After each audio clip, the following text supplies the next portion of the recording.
আসসালামু আলাইকুম সবাই। আমরা এখানে কাঁচকলা দিয়ে আমি কাবাব বানাবো, সেটাই দেখাবো। তো এখানে আমি কলাগুলা সিদ্ধ করে নিয়েছি, নিয়ে চুলে এখানে মাখাবো। তো এখন দিয়ে দিলাম পেঁয়াজের বেরেস্তা। পেঁয়াজের বেরেস্তাটা আমি আগেই করে রেখেছিলাম। তো কিছু কাঁচামরিচ দিয়ে দিলাম, লবণ, আর এক মশলার প্যাকেট আছে, সেই প্যাকেটের একটা 2 প্যাকেট মশলা দিয়ে দিলাম।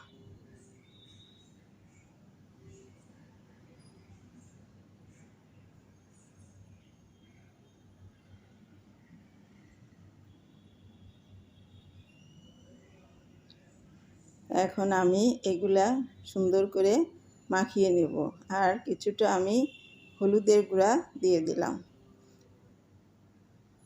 সুন্দর করে মেখে নেব। কলাগুলো এখন চটকিয়ে সুন্দর করে মাখবো।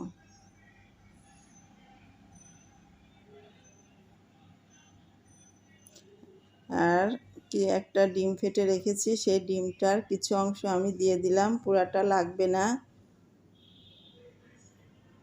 তো ডিম দিয়ে এখন মাখাবো। আর কলাগুলাও খুব সুন্দর ছিল। তো আমি এখানে কিছুটা বেসনের গুঁড়াটা দিয়ে দিলাম। এটা দিলে একটা আঠালো ভাব আসবে এবং কাবাবটাও সুন্দর হবে। তো আর একটু হয়তো লাগবে, সেই দিয়ে দিলাম।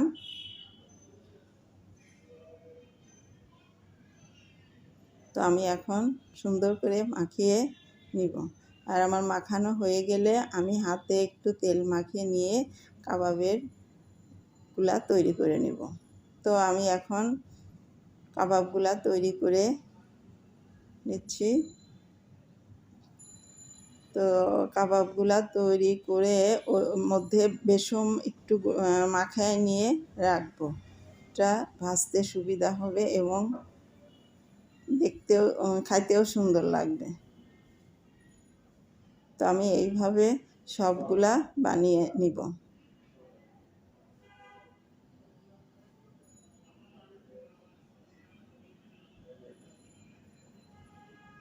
তো আমার সবগুলা বানানো হয়ে গেছে।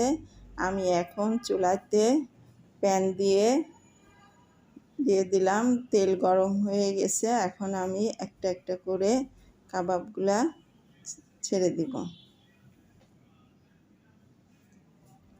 আর এই কাঁচকলার কাবাব খুবই সুন্দর হয়, না খেলে বোঝাই যায় না এটা কিসের কাবাব খাচ্ছি। তো আমার এক পাশ হয়ে গেছে, আমি এখন উল্টায় দিব।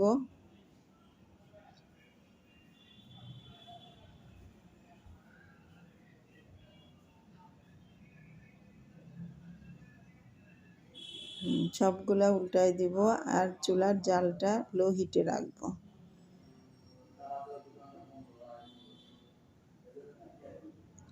আর এপাশ ওপাশ করে একটু টাইম নিয়ে ভাজতে হবে, যাতে ভিতরে সুন্দরভাবে ভাজা হয়। এই তো আমার সুন্দর হয়েছে কালারটা এবং ভাজাও সুন্দর হচ্ছে।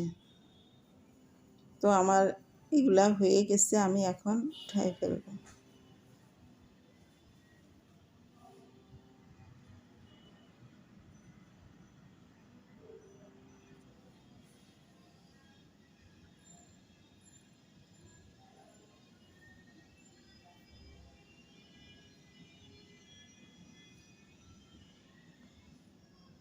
আর অন্যগুলা আমি এইভাবে ভেজে নিব।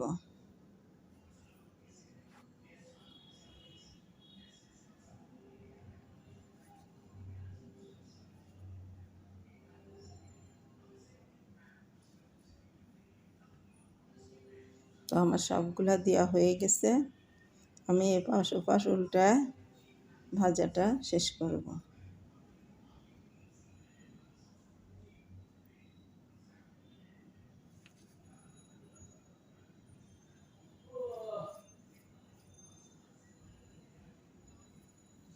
তো আমার সব হয়ে গেছে কাঁচকলার কাবাব। দেখতেই পাচ্ছেন খুবই সুন্দর হয়েছে। আমি একটা ভেঙে দেখালাম, খুবই দারুণ হয়েছে। তো যাই হোক, আমার ভিডিওটা যদি আপনাদের কাছে ভালো লেগে থাকে তো লাইক করবেন, শেয়ার করবেন, সাবস্ক্রাইব করে পাশে থাকবেন।